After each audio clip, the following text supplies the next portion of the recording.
নমস্কার। কবি অরূপ চৌধুরীর লেখা কবিতা ভালোবাসতে বলুন স্যার। আমাকে ডেকেছেন স্যার? বাবা এসেছিল, মাও?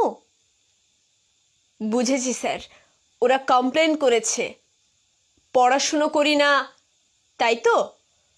তর্ক করি, জিনিস ভাঙি, মোবাইল চাই বলে জেদ ধরেছি, টিভি দেখতে চাই, তাই না স্যার?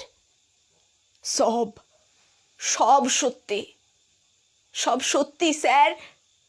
দিন, শাস্তি দিন আমায় ওদের কথা শুনে। কি বললেন স্যার? শাস্তি দেবেন না? আপনি ওদের দলে নন? আমার কথা শুনতে চান?